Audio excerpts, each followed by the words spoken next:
అందరూ ఒక ప్రత్యేక సందర్భంలో ఇక్కడ మనం సమీకృతమయ్యాం.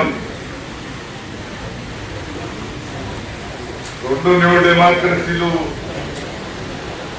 ఐక్యం కావడం, విలీనం కావడం అనేటువంటిది ఒక మంచి పరిణామం.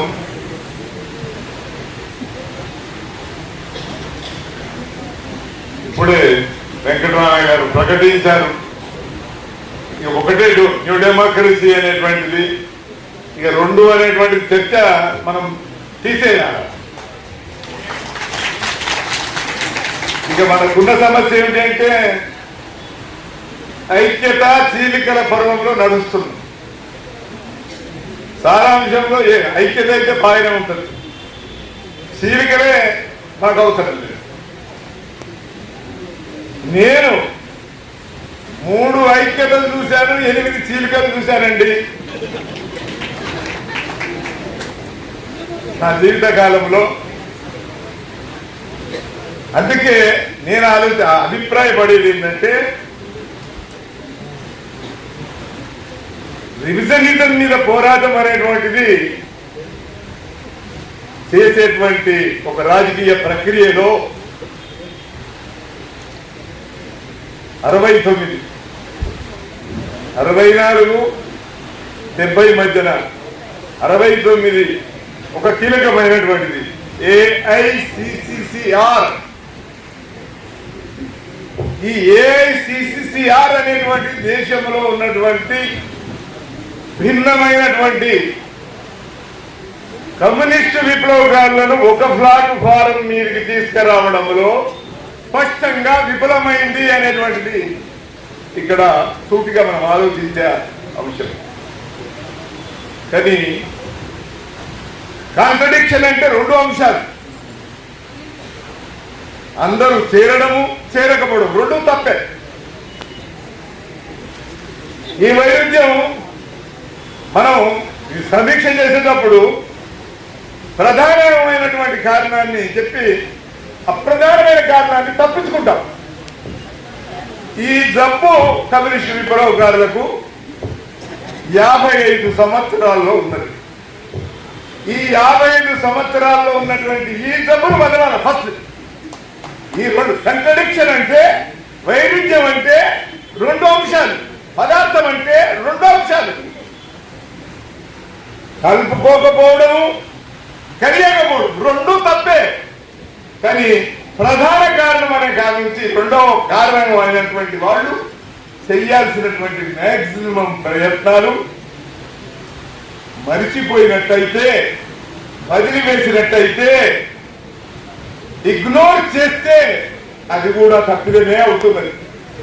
ఎందుకంటే రిజల్ట్ ఓరియంటెడ్ ప్రాక్టీస్ అనేటువంటి దాని ఏం జరిగింది?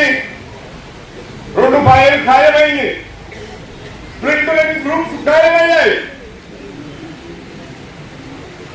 3 కలిసి ఒక పార్టీ పెట్టేటువంటి ఒక దౌర్భాగ్య స్థితి వచ్చింది. ఫేక్ పార్టీలు రంగంలోకి వచ్చాయి.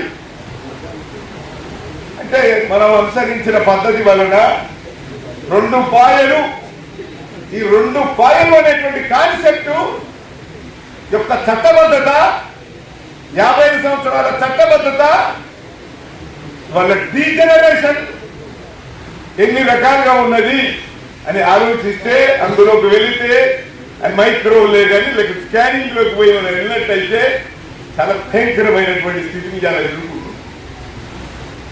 ఒకవేళ ఆ 2 పాయలే లేకున్నట్టయితే దేశంలో వచ్చినటువంటి పొలిటికల్ మూమెంట్స్, దున్నేవాడికి భూమి అనే నినాదం, వ్యవసాయక విప్లవం అనే నినాదం, వచ్చిన ఉద్యమాల యొక్క సమన్వయము, సంఘటిత శక్తి ఈ వ్యవస్థను అడుగడుగున సంఘర్షణకు గురి చేసేది, రాజకీయ సంఘర్షణకు, భౌతిక సంఘర్షణకు గురి చేసేది. ఆ సంఘర్షణ తెలంగాణ సాయుధ పోరాటం అనుభవాన్ని సాయుధ దళానికి ఎలా వెళ్ళిందో తక్షణం సాయుధ పోరాటానికి ఒక భౌతిక రూపం రావడానికి అవకాశం ఉంది. AICCCR కు ఆంధ్ర కమ్యూనిస్ట్ నాయకులకు ఉన్నటువంటి లేకపోతే ఇతర రాష్ట్రాల్లో ఉన్నటువంటి నాయకులకు ఉన్న డిఫరెన్స్ వెరీ లిమిటెడ్, చాలా తక్కువే. ఆ తక్కువ విభేదాలు ఎక్కువ విభేదాలుగా మారింది. ప్రజా సంఘాల గురించి ఏం చేద్దాం, ట్రేడ్ యూనియన్ల గురించి ఏం చేద్దాం, ఎన్నికల గురించి ఏం చేద్దాం అని 3-4 ముఖ్యమైనటువంటి విషయాలకన్నీ అలా ఇమిడియట్ అంటే వచ్చింది. ఇంకొక ముఖ్యమైనటువంటి విషయం ఆనాటి నుండి ఈనాటి వరకు వస్తున్నటువంటిది ఏంటి అంటే ఇంపీరియలిజం క్రైసిస్. ఆ క్రైసిస్ యొక్క ఇంపాక్ట్, ఆ ఇంపాక్ట్ సంబంధించినటువంటి దాన్ని విశ్లేషించేటువంటి పద్ధతిలో ప్రభావం సంక్షోభం ఉన్నది అనేది గుర్తించడం వేరు. ఆ సంక్షోభం యొక్క ప్రాక్టికల్ గా ఉన్నటువంటి ప్రభావం ఎట్లా ఉన్నది, పోరాటాలు, ఆ పోరాటాల యొక్క స్వభావం ఏమిటి అనేటువంటిది ముఖ్యమైనటువంటి విషయం. అవిటి కూడా అంచనా వేయడం ద్వారా విఫలం కావడమే ఈ సమస్యలన్నిటికీ 50 సంవత్సరాల ఈ విషాదాంతం, ఈ స్ప్లింటరింగ్ గ్రూప్స్ యొక్క చరిత్ర కొనసాగుతున్నటువంటి చరిత్ర. అందుకే ఈ స్ప్లింటరింగ్ గ్రూప్స్ ఎట్లా అభివృద్ధి ఎట్లా హద్దు కావాలి అనేటువంటిదే ఇక్కడ సమస్య. ఇక 3 మ్యాజిక్ వెపన్స్ నిర్మాణం చేసేటువంటి విషయంలో పార్టీ బిల్డింగ్ అనేటువంటి దీనానికి కూడా పార్టీ అంటే ఎప్పుడు కూడా ఒక సైద్ధాంతిక రాజకీయ ప్రాతిపదిక మీద ఉండేటువంటి పార్టీని ఈ సెమీ కలోనియల్ సెమీ ఫ్యూడల్ సొసైటీలో ఉన్నటువంటి సమస్యలతో ఆచరణలో ప్రజా ఉద్యమాలనే ప్రాతిపదిక తీసుకుంటూ ఇక్కడ పార్టీ బిల్డింగ్ అనేటువంటిది జరుగుతూ పార్టీ బిల్డింగ్ లో పార్టీ సభ్యుడు ప్రామాణికం కాబట్టి ఈ పార్టీ సభ్యుడు ప్రామాణికతకు సంబంధించింది కూడా సమస్యగా పెరిగి పార్టీ నిర్మాణాల్లో కూడా ఐడియాలజికల్ పొలిటికల్ సభ్యుడు కాకుండా ఏ సిద్ధాంత రాజకీయ పోరాటం ముందుకొచ్చినా నిర్మాణంలో సమస్యలు ముందుకొస్తాయి, నిర్మాణంలో కాంగ్రెస్ మధ్యన విభేదాలు ముందుకొస్తాయి, విభేదాలు ముందుకొచ్చిన తర్వాత ఎస్పెన్స్ డోనర్స్ ముందుకొస్తారు, దాని తర్వాత పోలరైజేషన్స్, దాని తర్వాత గ్రూపులు, ఈ నిర్మాణంలో వచ్చినటువంటివి సిద్ధాంత రాజకీయాల్లో వచ్చినవి 2 గ్రూపై చీలికవాదం రంగమెక్కి పార్టీలను అతరాకుతలం చేసి ఎవరి ప్రమేయంతో సంబంధం లేకుండా అనుసరించినటువంటి విధానాలు, కొన్ని తప్పుడు నిర్ణయాలు, కొంతమంది నాయకులు అనుసరించేటువంటి విధానాలు, ఆ విధానాలుతోని అప్పటికే పోలరైజేషన్ అటువంటి గ్రూపులతోని పార్టీలు చీలికలకు గురవుతాయి. 8 చీలికల్లో అయ్యా మహాసభకు నేను విజ్ఞప్తి చేస్తున్నా, ప్రధానమైనటువంటి ప్రభావం పార్టీ చీలికలో ఒక్క చీలికలో నేను లేదు. అన్నింటిలో ఉన్నా, అన్నింటిలో లాక్కపోయే వాళ్ళు లాక్కపోతారు, దాని పరిగెత్తే వాళ్ళు పరిగెత్తుతారు, కింద నోడతారు, సమానంగా నాయకత్వ స్థాయిలో ఉన్న వాళ్ళు కూడా పరిగెత్తుతారు. పోలరైజేషన్ వస్తే ఎవరిని రక్షించేది లేదు. కళ్ళ ముందే మంచి చెడు అవుతుంది, చెడు మంచి అవుతుంది అనుకోని సూత్రాలు లేక అప్పుడు రావు గ్రూపులు, ముఠాలు. అందుకే ఇలాంటి దౌర్భాగ్యమైన డీజనరేషన్ స్థితి అనేటువంటిది మనం వదులుకుందాం. బయట ఉన్న కమ్యూనిస్ట్ విప్లవకారుల ద్వారా ఐక్య విప్లవ ఉద్యమ నిర్మాణంలోకి తిరిగి పునరాలోచించాల్సినటువంటి అవసరం ఉన్నది. కమ్యూనిస్ట్ విప్లవకారులంతా ఒక్క గూడు మీద ఉంటే, ఒక్క తాటి మీద ఉంటే రాజకీయ ఉద్యమాలు, భౌతిక ఉద్యమాలు, ఈ దేశంలో ఉన్న దోపిడీ వ్యవస్థను కూల్చడం అనేటువంటిది చాలా తేలిక. ప్రజలను నమ్మించడం తేలిక, భ్రమలు తొలగించడం తేలిక, ప్రజలకు విశ్వాసం కలిగించడం తేలిక, ప్రజల ఆలోచనలో భావం భౌతిక శక్తిగా మారడం తేలిక. ఇలా భావం భౌతిక శక్తిగా లేదు. మనం మట్టి పిసుకుతున్నాం, ముద్ద చేస్తలేము. మట్టి పిసుకడమే మన పని, ముద్ద చేయడం లేదు. పదార్థం ఒక పరిమాణం జరుగుతుంది, గుణం జరుగుతలేదు. దాని తర్వాత అంతిమ యుద్ధానికి మనం వెళ్ళగలిగిన స్థితిలో లేదు. ఇలా మావోయిస్ట్ పార్టీని అంతిమ యుద్ధం అని పాలక వర్గాలు కగార్ అనే పేరు మీద యుద్ధం చేస్తున్నారు.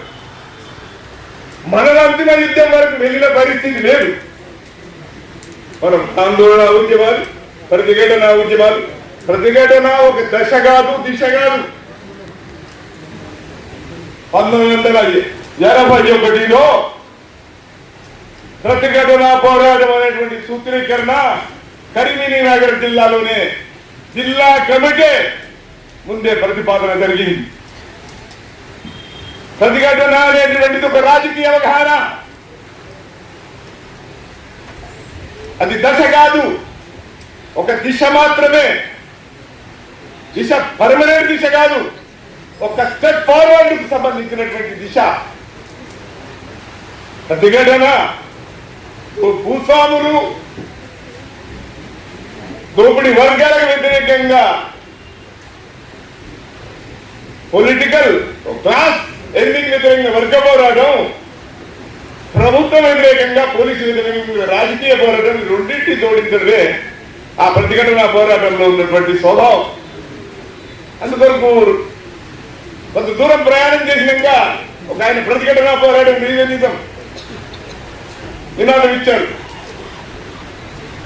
రీజనిజం అన్న తర్వాత ఇంకా నెక్స్ట్ పోరాటంకి వెళ్ళిపోతాడు, కానీ ఆయన వెళ్ళిపోలేదు.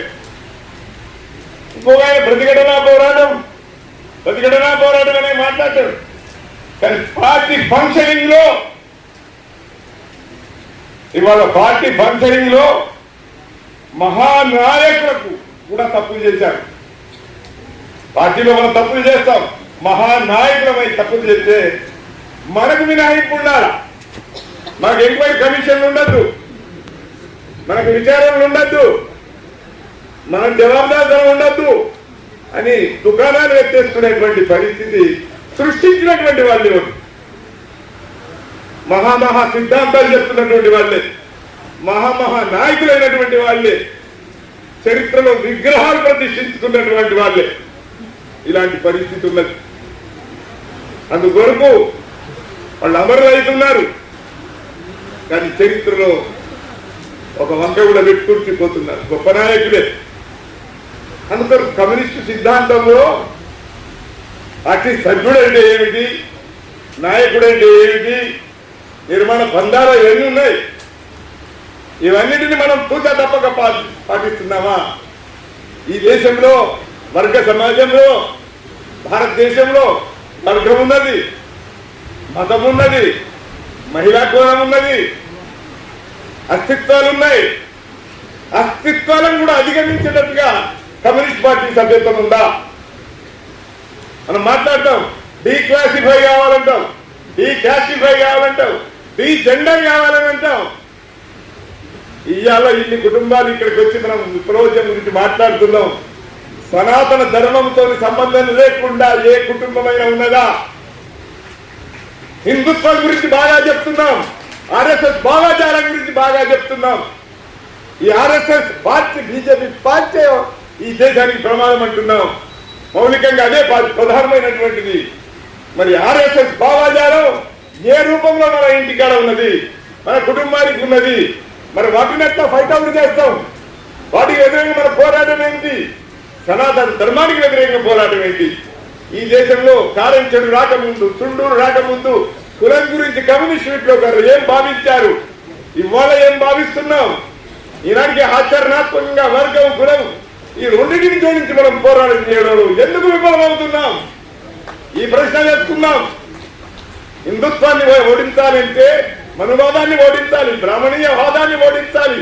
హిందుత్వాన్ని ఓడించాలంటే వర్గ కుల పీడనకు వ్యతిరేకంగా ఇష్యూ టు ఇష్యూ అన్ని పోరాటాల్లో కూడా పోరాడినప్పుడే హిందుత్వాన్ని ఓడించబడుతుంది. కార్పొరేట్ శక్తులకు వ్యతిరేకంగా పోరాడాలా, బ్రాహ్మణిజానికి వ్యతిరేకంగా పోరాడాలా, వర్గ కుల పీడనకు వ్యతిరేకంగా పోరాడాలా? నిత్యం ప్రజల సమస్యలు ఇవాళ నిరుద్యోగ సమస్య ఉన్నది, ధరలు పెరుగుతున్నాయి. ఇవాళ రైతు సంక్షోభంలో ఉన్నాడు, కార్మికుడు సంక్షోభంలో ఉన్నాడు, ప్రజలు సంక్షోభంలో ఉన్నారు, ప్రజల సమస్యలు పెద్ద ఎత్తున ఉన్నాయి.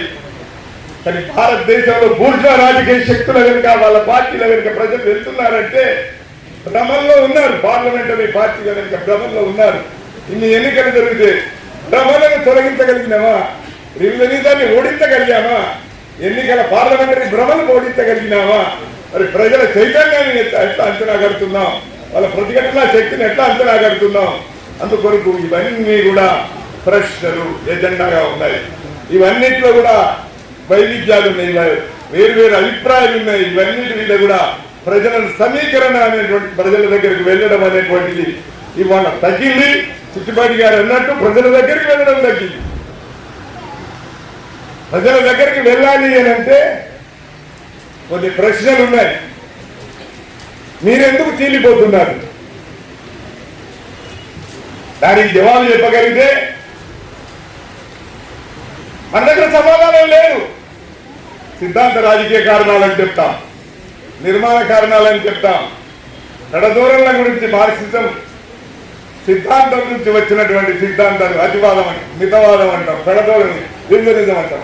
అది వాళ్ళకి అర్థం కాదు. ఈ పరిస్థితిలో ఉన్నాం. ప్రజలు మనం కాన్ఫిడెంట్ గా ఒక తాటి మీద లేవు కాబట్టి ఇవాళ ప్రజలు అవిశ్వాసంతో చూస్తున్నారు. నిర్మాణంలో ప్రజలను ఒక్క తాటి మీద కదిలించాలి అంటే మనం ఐక్యంగా ఉండాలి. ఇది నాందిగా మారాలి. ఇతర విప్లవ సంస్థలు కూడా మనము కూడా వాళ్ళతో కలిసి చర్చలు జరిపి ఒక్కటి కావాలి. ఒక్కటి కాలేని పరిస్థితిలో ఐక్య కార్యాచరణ ఉద్యమాల్లో ఒకటి కావాలి.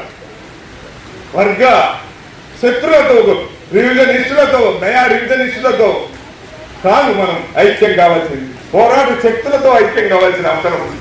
బూర్జువా శక్తులతో ఐక్యం కావాల్సిన అవసరం లేదు. కానీ ఫ్యాసిజాన్ని ఓడించడానికి ఒక ప్రత్యేక పరిస్థితిలో మనం ఇవాళ మోడీ ప్రభుత్వం వ్యతిరేకంగా ప్రత్యేకంగా వ్యవహరించాల్సి వస్తుంది. అయితే ఇవాళ దేశంలో ఫ్యాసిస్టు పాలన సాగుతున్నది. దానికి వ్యతిరేకంగా ఐక్యమయ్యే శక్తులు ఐక్యమై ఉద్యమాలు చెయ్యాలా? అయితే సింగిల్ పార్టీ, సింగిల్ గొడువు అనేటువంటిది ఇక్కడ ఎజెండా. ఈ సమావేశంలో అంతవరకు దూరంలో ఓడించడం అనేటువంటిది ఎజెండా. ఇతర విప్లవ పక్షాలన్నింటినీ కూడా ఏకం చేసేటువంటి ఎజెండా.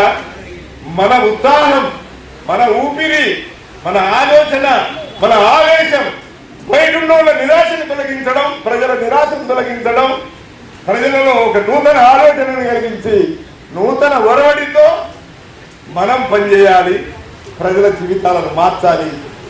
ఇదే ఈ రోజు ఉన్నటువంటి ప్రత్యేకత.